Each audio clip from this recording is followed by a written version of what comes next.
A very good morning to all of you. I welcome you all to the ICANN initiative, the Hindu and Indian Express analysis. We will start the day with the story of the day. So it's the story about four men. So they stay up late at night as they were partying, but the next day they had a test. So they were underprepared and they go to the teacher with an excuse. They say that their tire got flattened yesterday, and therefore they were pushing the car entire night back to the campus. So in all that, they could not prepare for the test and they were not ready to take it. The teacher listened to this and very promptly offered a retest 3 days later. So on the day of the test, the students came prepared and they were made to sit in four different rooms. So students were okay with this because they had utilized the 3 days to prepare to some extent for the test. And in the test, when they saw, the students had only two questions. One is, what is your name? Which was marked for 1 mark. And the second question was, which tire was flat? Front right, front left, back right, or back left. So this second question had 99 marks allotted to it. So this simple story, it shows how important integrity and honesty in whatever actions we do in life is. So here these people will now be caught just because they didn't display honesty and integrity. And also, one of the most important qualities that we should all as human beings have is to take responsibility for our actions. To err is human, so we all end up making mistakes. That is not a big deal, but we need to take responsibility for it. We need to own our mistakes and then ensure that in future we do not make similar mistakes. Even in civil services, this quality is utmost important. One thing is that it shows that there will be a fear among people. If they know that this is going to happen to them, they will think 100 times before lying or before being dishonest. So this happens, let's suppose you go as a civil servant to an office and you have your subordinates and you see that the work culture is very bad and you have to inculcate the right set of work culture in your new workplace. So just telling them this story will itself create a sense of fear among the subordinates, because they think that the boss is watching, is keeping a constant eye on them, and they might get caught. And this fear of getting caught is the biggest disincentive against committing any dishonest acts. So this will ensure more integrity and honesty in the behavior of the employees in the workplace. So this will end up creating a better work culture in the organization also. And therefore it also shows the most important qualities that leaders should have, that whatever actions they perform, it might go wrong, it may lead to a mistake, but they definitely own up to their actions. They take responsibility for it and they try to rectify it. This is how it should be. So this can be used in your ethics and essay depending upon the topic. Now we will start with the first topic of the day, which is regarding India and the Persian Gulf relations. So when we talk of the Persian Gulf, and if you're talking about India and Persian Gulf, definitely you can draw a diagram in your answers. So this is very important. It will add more value to the answer. So when we talk about the relationships, because these Gulf countries, the Persian Gulf countries, are the major producers of crude oil. But because they are major producers of crude oil, it makes them geopolitically very important. So they are geopolitically very important. But however, the issue is that this region has been very turbulent. Even if you look at the history, you see that the region has always been in some or the other sort of turbulence. So if we look at the timeline, initially till 1970, the region was under the control of the British. After that, several regional powers and the regional players, they tried to assert themselves in this particular region. And later on came the American hegemony. So America started exercising its influence in the region and on the countries, and it was trying to mediate between the conflicts by directly even interfering in the affairs of these states. Then came the Iran-Iraq war. And finally, in 1987, through a United Nations Security Council resolution, it was decided to explore measures to increase the stability and security of the region. That means the stability and security of this region easily became an international issue in the United Nations Security Council. So one of Saudi's scholar, had remarked that the Gulf regional security was an external issue long before it was an issue even among the Gulf states themselves.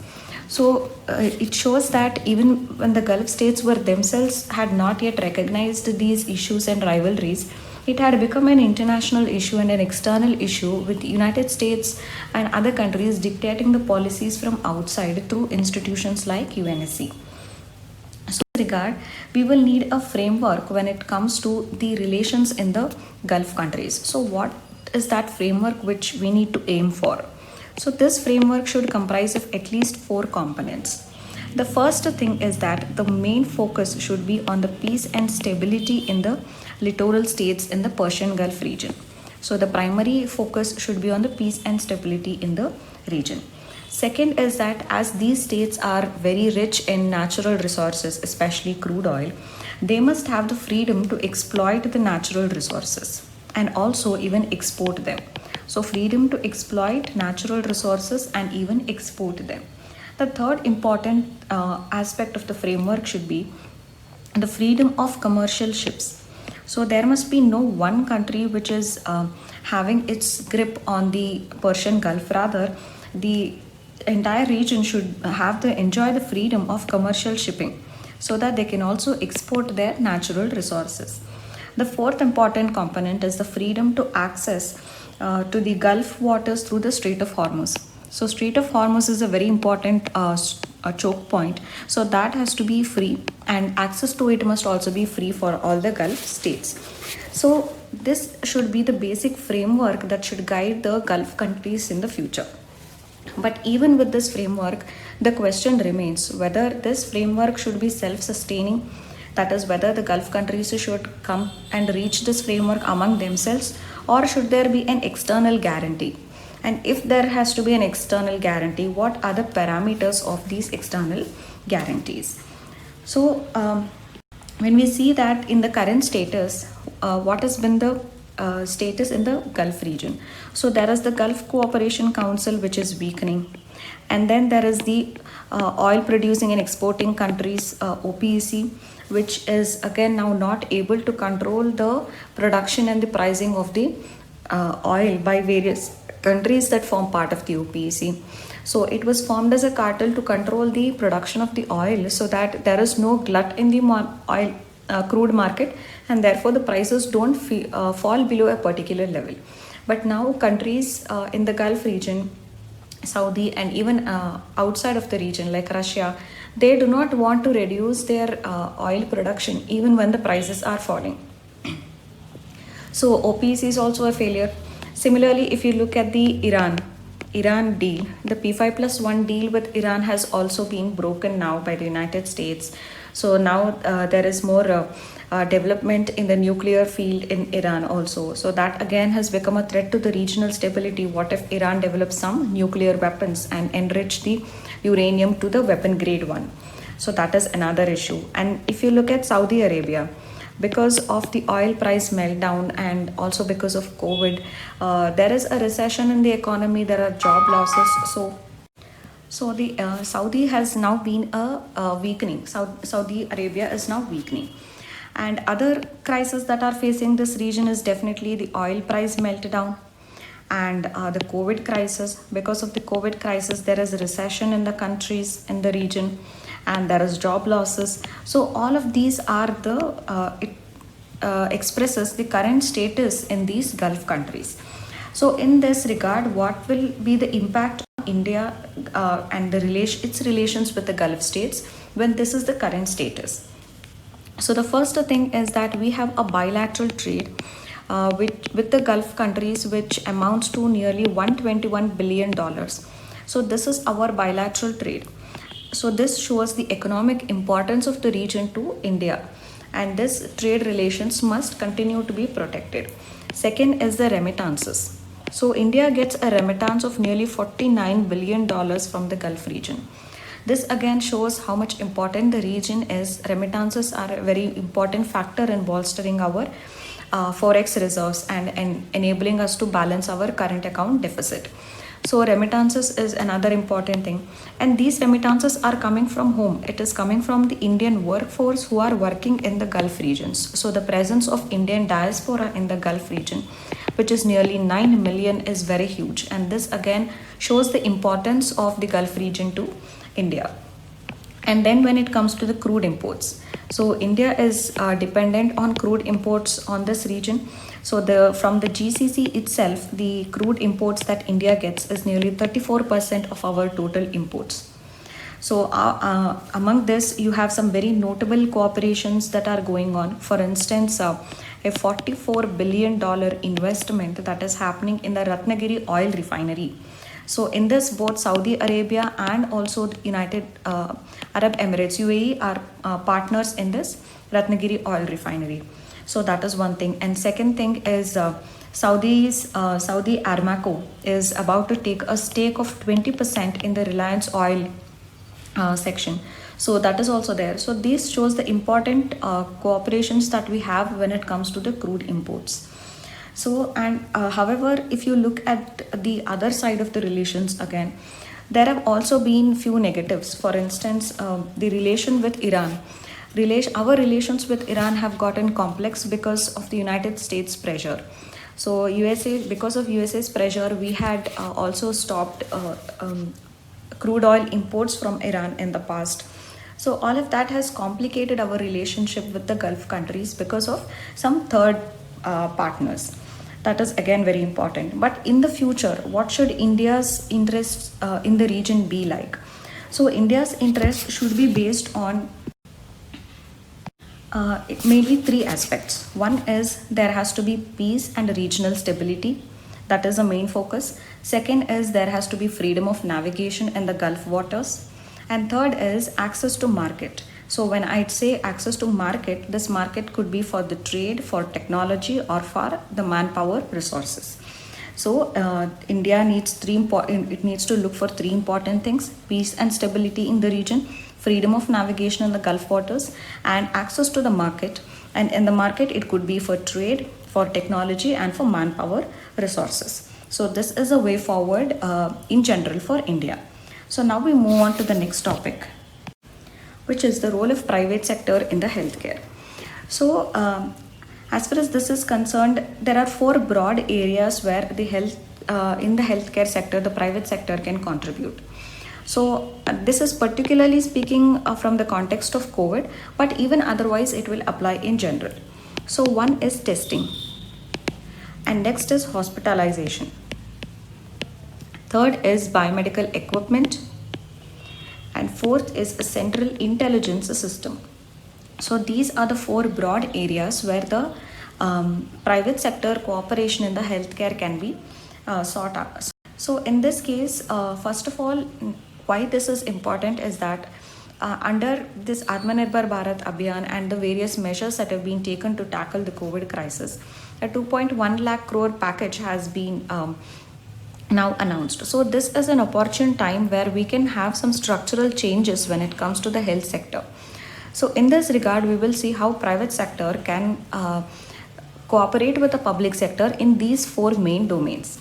So first is testing. So how can in testing, by what all means we can have the private sector cooperation? One is we can have the public-private partnership through a contract with the private sector. That is one mechanism. The second is through having e-vouchers. So e-vouchers means you will have a telehealth call center kind of a setup where you can call and you can get an e-voucher generated, and then you can show this e-voucher in a private testing lab, which is an empaneled private lab. So there you can show the voucher and get tested, and the government will reimburse the private lab. So this is the mechanism of e-voucher. So in this, through a telehealth call center, you are getting the e-voucher generated. So this e-voucher generated, you are going to show in an empaneled private lab.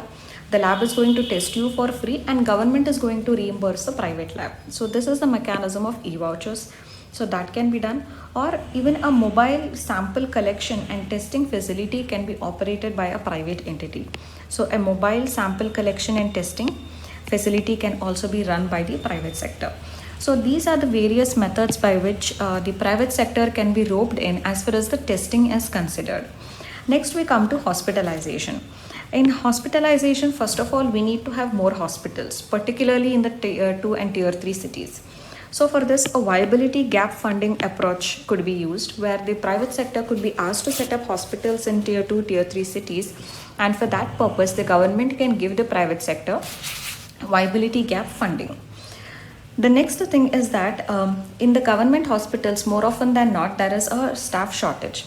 So, in this regard, there can be partnership with the private sectors. The private sector will provide the staff and operate the ICU wards in the public hospitals. So, that is another thing, another form of engagement between the public and the private sector. The third thing is a referral system. In the referral system, the government will refer patients to an empaneled private hospital, and the private hospital will provide the services at a fixed package rate. So, the government will refer the patient to a private hospital which is empaneled, and the private hospital will provide the services at a fixed package rate. So, this is the referral system. So, these are the mechanisms by which the private sector can be engaged in the field of hospitalization.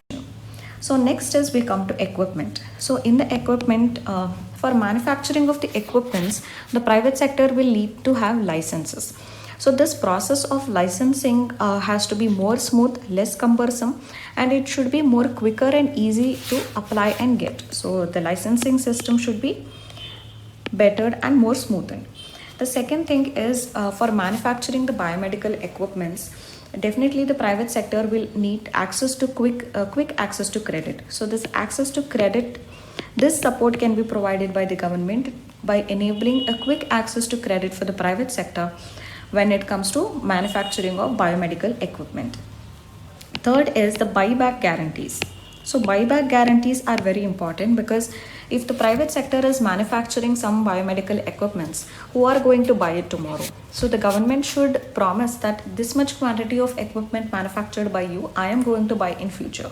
So the private sector will focus on manufacturing rather than on worrying about how much sales it might produce tomorrow.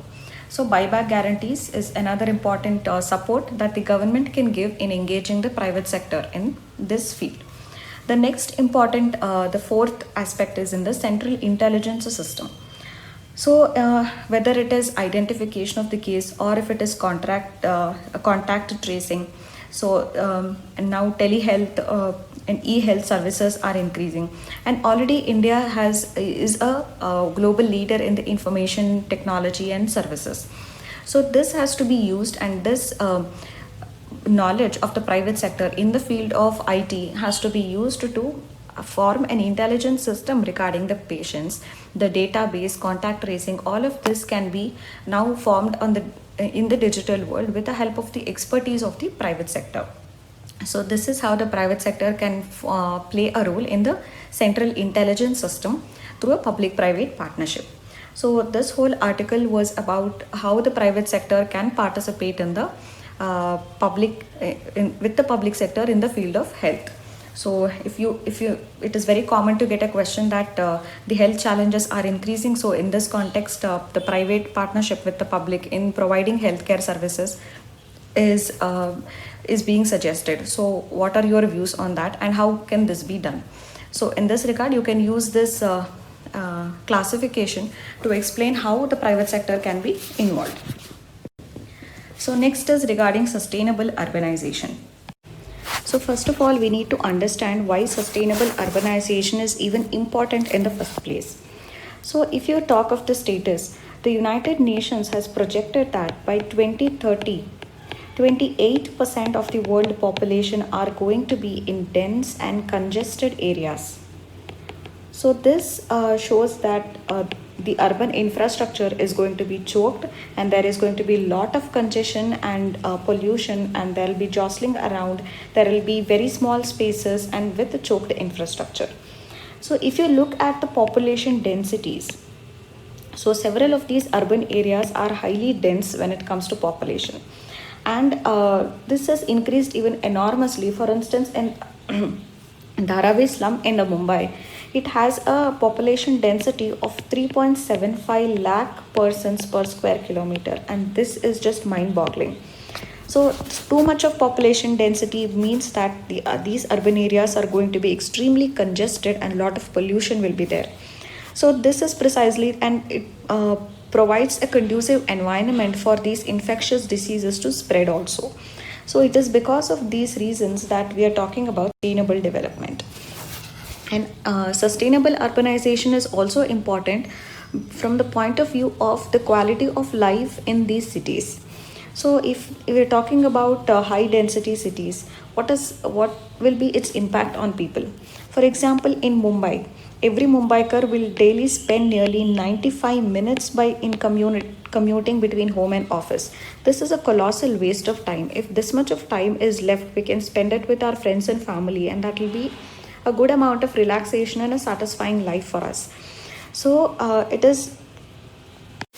it's like wasting nearly 10% of the time we are awake every day is wasted in just commuting between home and office. So that is one thing. Second thing is that even if we again talk of Mumbai, 8 people die every day in the local train related accidents. And in Delhi, 5 people every day at least are losing their lives in the road accidents. So this shows what impact this unsustainable urbanization is going to have on the people's lives. People are leading very unhealthy and not so qualitative life in these urban areas. So this makes the sustainable urbanization very important. In fact, even if you are looking at urbanization, nearly 2.5 trillions of investment is needed by 2030 to create these urban spaces to ensure that the urbanization happens. So this much of investment is needed. So when we are saying this much investment is needed, how should this be spent upon? Whether we should spend it just like that as we are doing now, or should it be spent in a more sustainable manner, which is leading to development of urban spaces where we can have more satisfying lifestyles. So this is a choice that we need to make. So what happens when we are talking about urbanization in a normal sense, with that is an unsustainable urbanization? What is going to happen because of that? So first thing is, it is going to lead to diseconomies of scale. So in the urban areas, they are large enough, there will be economies of scale, for therefore cost of production will or provision of services will reduce. This was the argument that was given. But beyond a point, when the population in an urban area increases beyond a certain point, it will lead to diseconomies of scale. That is when there is huge amount of pressure on the urban infrastructure and the amenities. So this pressure starts increasing exponentially. So if there are more people, it means there will be more vehicles. If there are more vehicles, it means we will have to build more roads. So if more roads and more vehicles, it means more pollution, and more pollution, because of which health related complications will be there. So more hospitals. So hospitals, vehicles all mean that there is more energy requirement. So all of this means more waste is generated. So if you see from this, it shows that there is kind of what is called as a domino effect. So domino effect means that if there is one failure, little failure, it will it will actually turn out to be a catastrophe in the city. So that is the domino effect, where one leads to the other, and a small failure will actually lead to a catastrophe in the whole city. So this kind of domino effect is going to happen because of such unmindful and such unsustainable urbanization. So this article talks about one very interesting example in China in the year 2010. So there were some broken cars and road repair work was happening. So it led to a minor traffic jam, but this expanded quickly into a massive jam of 120 kilometers on the highway that connects Mongolia and Beijing.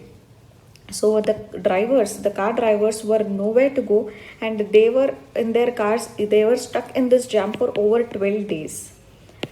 So this is said to be the truth in extremely overpopulated cities in the future. We have seen this in India also, though to a much lesser extent, but then this is going to be the future if we don't focus on sustainable urbanization. So what is the way forward? The article says the way forward should be based on the Gandhiji's Gram Swaraj model. So where the villages must be their own republics, and they must be self-reliant. So that is a focus of Gandhiji's Gram Swaraj model.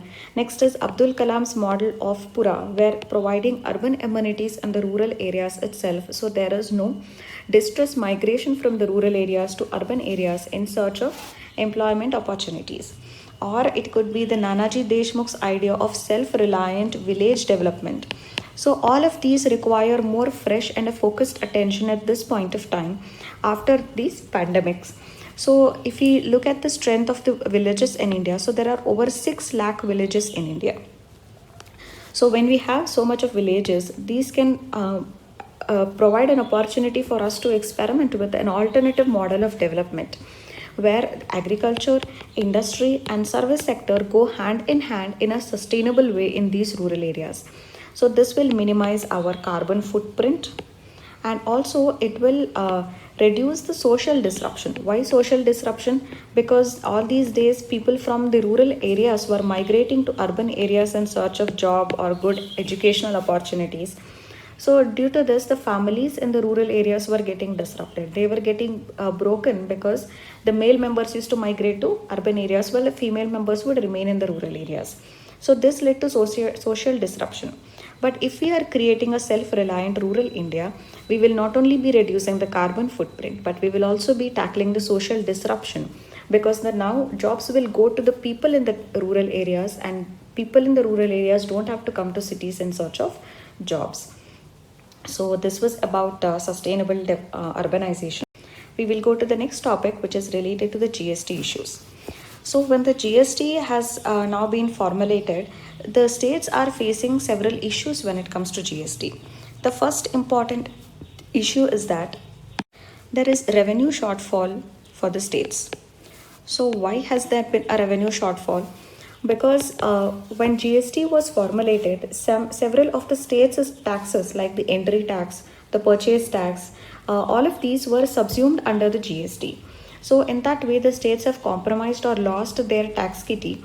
So there is a revenue shortfall for the states. The second thing is that many of the states expected that they will get a huge amount of revenue from the services. But this didn't happen. Even in a state like Karnataka, where the service sector, the information technology industry is very predominant, it was expected that it will add to a lot of revenue to the state. But even that didn't happen. Why? Because most of these services are either the ones which are going to be exported, or these services come under the exempted category. So because of this, even the services didn't contribute much to the GST revenues of the states. And the third definitely is that there is an ineffective compliance verification in the services segment. So many of the services segment don't comply with whether it comes to filing of GST returns or paying of the taxes. So this compliance verification is very poor.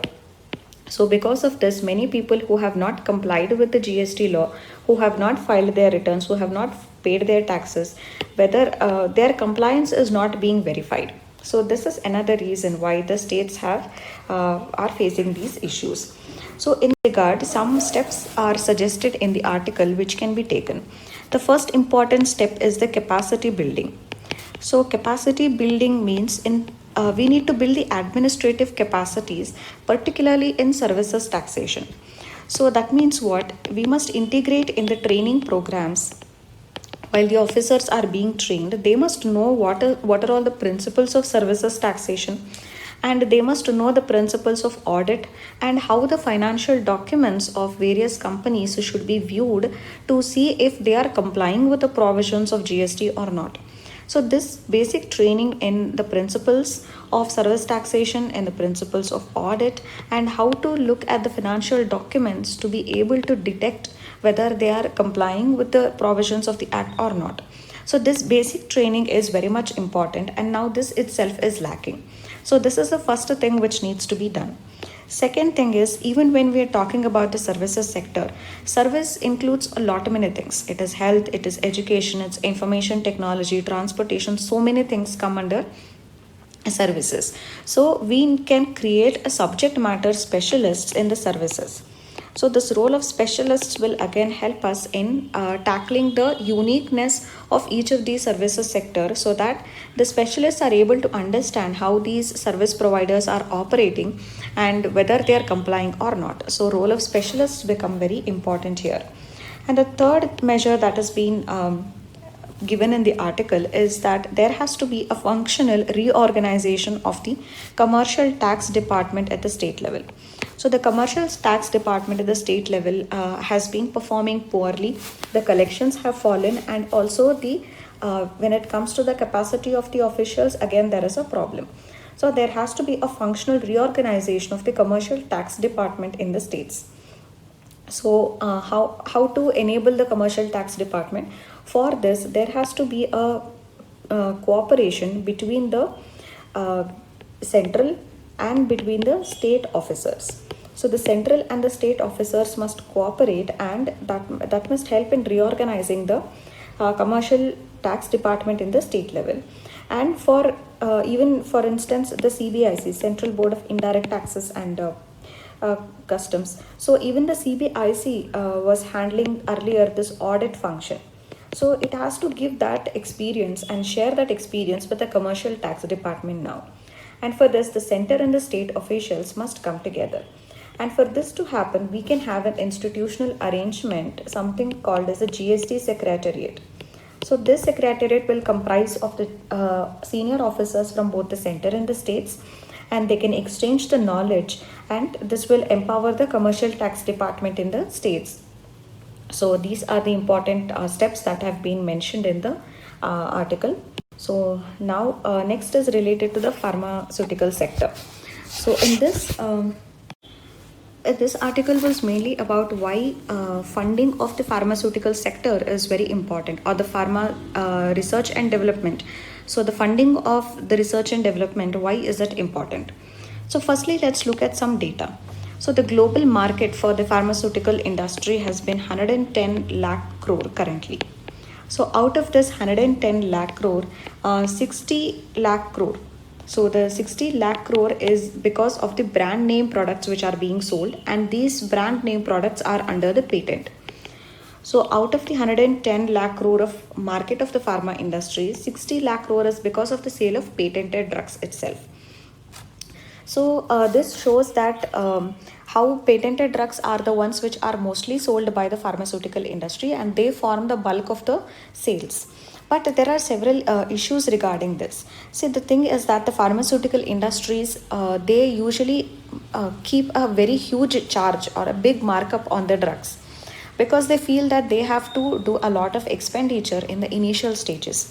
The pharma industry will have to spend a lot of money on research and development, on conducting the clinical trials for ascertaining the safety and the efficacy of the drugs.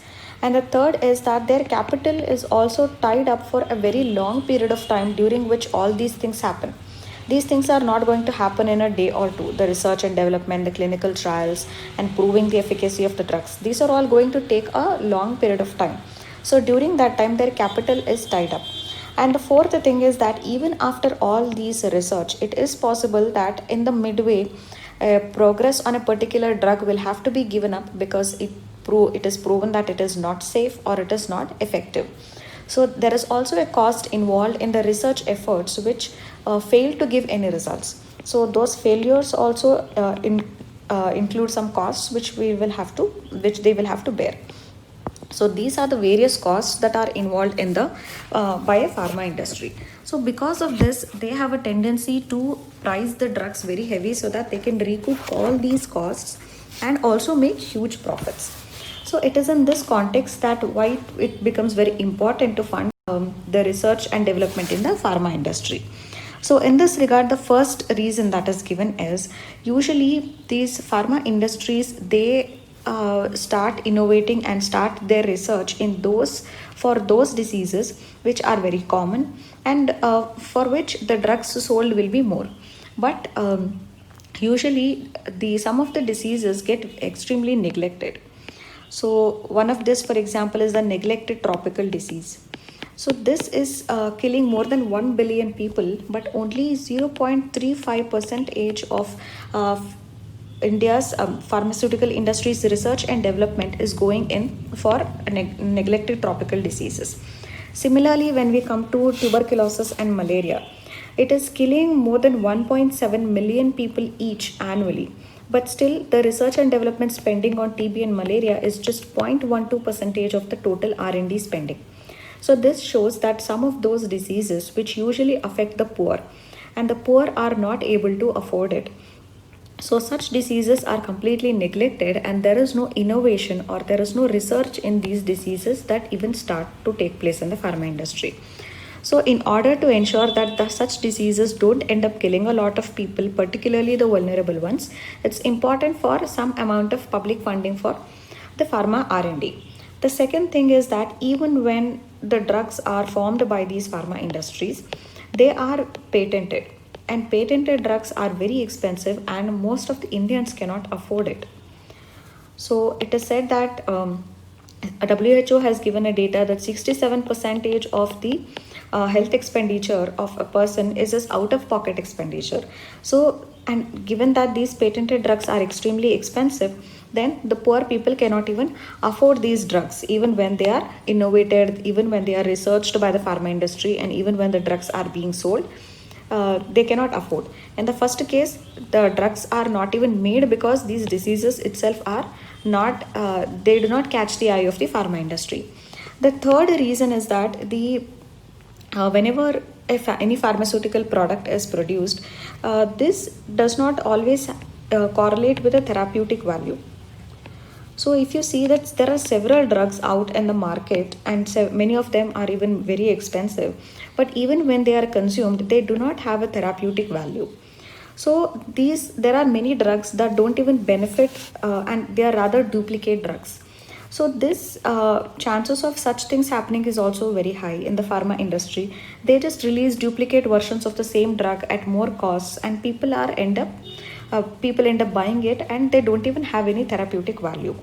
In order to curb these kinds of tendencies, it's important to fund the research and development in the pharmaceutical sector. So in order to do all this, the article suggests that we can have what is called as a health impact fund. So in the health impact fund, whenever a new medicine is formulated and registered with the health impact fund, and it is sold, so that time if that pharmaceutical drug is sold at less than the cost of manufacturing, so that should be done. But whenever it is seen that it has led to good health outcomes, the government will be making a payment to these pharmaceutical industries. So these pharma industries can earn some reward payments if and when their drugs are giving some benefits to the people. So this is going to be based an outcome based model, so that will be very helpful, because one, the drugs will reach at affordable cost to the people, and pharma industries will get payments from the reward payments from the government itself. And three, that the focus is more on the health gains that is achieved. So more the health gains achieved, more will be the reward payments given to the pharma sector by the government. So because of these advantages, the article is proposing to set up this health impact fund. So that's about the article. Now we'll look at the yesterday's question on agroforestry. So the question was on what is agroforestry and what are the benefits. So agroforestry, first of all, you'll have to write the definition, that it is nothing but it is the management and integration of trees, crops and livestock all on the same plot of land. It's a scientific process. So it involves trees, crops and livestock, everything on the same plot of land, and it's a scientific process. So this is mainly like this is the agricultural land, and trees are planted across in the marginal sectors of these agricultural land along the shelter belts in the agricultural lands. So this is agroforestry. So then immediately, because it is a 10-marker question, you will immediately have to come to benefits of the agroforestry. So when you talk of the benefits, the first thing is a reduction in the pressure on natural forests. So today the natural forests are, there is a huge amount of deforestation because there is that much demand for fuel, food, fodder, timber, and all that. So when the farmers grow trees in their own agricultural lands, the demand for the natural forest to be cut down will be less. So this will reduce the pressure on the natural forests. The second thing is it helps in nutrient recycling. So if the trees are planted in the agricultural lands, then the trees leaves will fall, then they will be decomposed, they will become good manure for the agricultural produce. And these trees, the litter will help in the overall nutrient recycling in the agricultural field. So that is very important. And the third thing is that it will also help in improving the microclimate. So this is where its importance in the climate change also lies, that it will improve the microclimate. It will keep the land more cooler. This is particularly important in this era of climate change where the temperatures are soaring. And this will also lower the soil surface temperature, and it will reduce the loss of moisture from the soil also. So this again is very important. And the fourth reason is that when agroforestry was actually launched through the agroforestry policy, one of the main objectives was that it can increase the overall forest cover. So we have kept a target of 33% of the land to be under the forest cover. So one way, and one very easy and important quick way to achieve this is through agroforestry. So this is another reason for that. And fifth is the economic benefits of providing the farmer, apart from the agricultural produce that he harvests, he will also get food, fodder, fuel, fertilizer, and all that. Yes, when I told that the leaf litter can be, when it gets decomposed, it can be applied as manure. So it can become a biofertilizer which can be applied to the plants. So, and the next thing is that it provides several social benefits also, because the people in the rural areas will find it more attractive as an employment opportunity, because this is more remunerative, it brings them more returns. So it will also have social benefits in generating more employment in the rural areas itself. And seventh is that several experiments have shown that agroforestry actually leads to higher yields also. So for example, in the Terai area of the Uttar Pradesh, the Taungya cultivators have practiced this. So they have grown trees along with crops like maize, wheat, and pulses. So there it is seen that even without fertilizer, experiments were conducted by the Forest Research Institute. It was found that the total yield of the fodder and the fodder grasses, it was more when compared to the other type of cultivation, and even the crop yield was more compared to the normal type of cultivation. So therefore it yields to higher, it results in higher yields also. And eighth is, as I was saying, that it will help in nutrient recycling. Another byproduct of this is that it will lead to lower consumption of fertilizers. So if the planning is done properly, then nitrogen fixing trees can be grown in these in the fringes of the agricultural lands. So these nitrogen fixing trees are capable of fixing anywhere between 50 to 100 kg of nitrogen per hectare per year. So this is a very important advantage to the farmers. So the leaf litter, after when they undergo decomposition, will release nutrients, and it will reduce the need for fertilizers also, apart from the additional advantage of planting the nitrogen fixing trees. And then you can say other minor things like it will help in maintaining the soil physical properties, the soil texture, and all that. And then also, when I said the leaf litter and fodder and from the trees, so they can be used to generate biomass energy, biogas. So that biomass energy is again a clean fuel and a clean energy which can be used for other purposes also. So these things like 8 to 10 merits you can cite. And apart from that, even though the question has not asked about the issues, you will have to just in 2-3 lines mention about some of the issues. Like for instance, when it comes to practicing agroforestry, the farmers are not aware, and the capacity building among them is poor. The land tenure and the security of land tenure for them is not there. And for agroforestry to be successful, the farmers will have to be given access to quality planting material, which again is not there. So you can just in 2-3 lines write few issues, and then finally conclude by quoting the National Agroforestry Policy of 2014. so which aims to promote agroforestry that will not only improve the productivity in the agriculture, but it will also support more income and livelihood opportunities in the rural areas. So this includes more capacity building, providing better market support to the farmers, providing land credit, and providing them security of land tenure. So all of these things will be part of this policy. So with this, you can conclude the answer. So today's question is, analyze the issues facing the pharmaceutical industry in India, which is a 10-mark question for 150 words. So that's it for today. Thank you.